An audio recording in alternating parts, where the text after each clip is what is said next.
नमस्कार दोस्तों, आप सभी का स्वागत है मेरे चैनल कॉर्नर ऑफ बुक्स में। आज मैं आप सभी लोगों के लिए मुंशी प्रेमचंद जी की कहानी लाई हूँ, जिसका शीर्षक है दूसरी शादी। तो आइए सुनते हैं मुंशी प्रेमचंद जी की कहानी। जब मैं अपने 4 साल के लड़के राम स्वरूप को गौर से देखता हूँ तो ऐसा मालूम होता है कि उसमें वह भोलापन और आकर्षण नहीं रहा जो कि 2 साल पहले था। वह मुझे अपने सुर्ख और रंजीदा आंखों से घूरता हुआ नजर आता है। उसकी इस हालत को देखकर मेरा कलेजा कांप उठता है और मुझे वह वादा याद आता है जो मैंने 2 साल हुए उसकी माँ के साथ, जबकि वह मृत्युशैया पर थी, किया था। आदमी इतना स्वार्थी और अपनी इंद्रियों का इतना गुलाम है कि अपना फर्ज किसी किसी वक्त ही महसूस करता है। उस दिन जबकि डॉक्टर ना उम्मीद हो चुके थे, उसने रोते हुए मुझसे पूछा था, क्या तुम दूसरी शादी कर लोगे? जरूर कर लेना। फिर चौंक कर कहा, मेरे राम का क्या बनेगा? उसका ख्याल रखना अगर हो सके। मैंने कहा, हाँ हाँ, मैं वादा करता हूँ कि मैं कभी दूसरी शादी न करूँगा। और राम स्वरूप, तुम उसकी फिक्र न करो। क्या तुम अच्छी न होगी? उसने मेरी तरफ हाथ फेंक दिया, जैसे कहा, लो अलविदा। 2 मिनट बाद दुनिया मेरी आंखों में अंधेरी हो गई। रामस्वरूप बेमाँ का हो गया। 2-3 दिन उसको कलेजे से चिमटाए रखा। आखिर छुट्टी पूरी होने पर उसको पिताजी के सुपुर्द करके मैं फिर अपनी ड्यूटी पर चला गया। 2-3 महीने दिल बहुत उदास रहा नौकरी की, क्योंकि उसके सिवाय कोई चारा न था। दिल में कई मंसूबे बांधता रहा। 2-3 साल नौकरी करके रुपया लेकर दुनिया की सैर को निकल जाऊंगा। यह करूंगा वह करूंगा, अब कहीं दिल नहीं लगता। घर से खत बराबर आ रहे थे कि फला फला जगह से नाते आ रहे हैं। आदमी बहुत अच्छे हैं, लड़की अकल की तेज और खूबसूरत है, फिर ऐसी जगह नहीं मिलेगी। आखिर करना है ही कर लो। हर बात में मेरी राय पूछी जाती थी, लेकिन मैं बराबर इनकार किए जाता था। मैं हैरान था कि इंसान किस तरह दूसरी शादी पर आमदा हो सकता है, जबकि उसकी सुंदर और पतिप्राणा स्त्री को, जो कि उसके लिए स्वर्ग की एक भेंट थी, भगवान ने एक बार छीन लिया।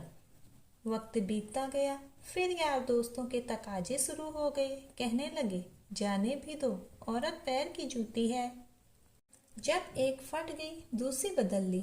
स्त्री का कितना भयानक अपमान है, यह कहकर मैं उनका मुंह बंद कर दिया करता था। जब हमारी सोसाइटी, जिसका इतना बड़ा नाम है, हिंदू विधवा को दोबारा शादी कर लेने की इजाजत नहीं देती, तो मुझको शोभा नहीं देता कि मैं दोबारा एक कुंवारी से शादी कर लूं। जब तक यह कलंक हमारी कौम से दूर नहीं हो जाता, मैं हरगिज कुंवारी तो दूर की बात है, किसी विधवा से भी ब्याह न करूंगा। ख्याल आया, चलो नौकरी छोड़कर इसी बात का प्रचार करें, लेकिन मंच पर अपने दिल के ख्यालात जबान पर कैसे लाऊंगा? भावनाओं को व्यवहारिक रूप देने में, चरित्र मजबूत बनाने में, जो कहना उसे करके दिखाने में हम में कितनी कमी है, यह मुझे उस वक्त मालूम हुआ जबकि 6 माह बाद मैंने एक कुंवारी लड़की से शादी कर ली। घर के लोग खुश हो रहे थे कि चलो किसी तरह माना।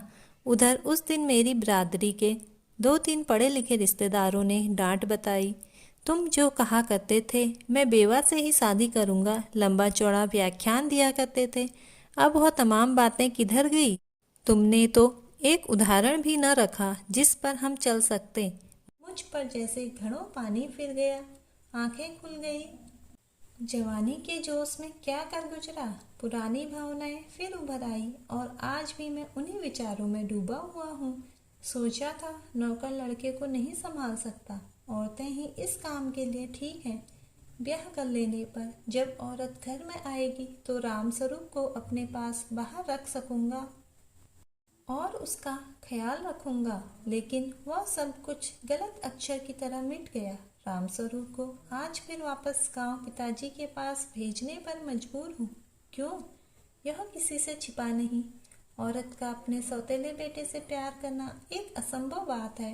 ब्याह के मौके पर सुना था लड़की बड़ी नेक है, स्वजनों का खास ख्याल रखेगी और अपने बेटे की तरह समझेगी, लेकिन सब झूठ। औरत चाहे कितनी नेक दिल हो, वह कभी अपने सौतेले बच्चे से प्यार नहीं कर सकती।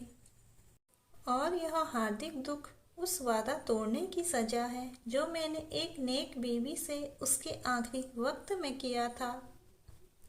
अतः मुंशी प्रेमचंद जी की कहानी यही पर समाप्त होती है। अगर आपको कहानी पसंद आए तो वीडियो को लाइक, सब्सक्राइब और कमेंट अवश्य करें। धन्यवाद।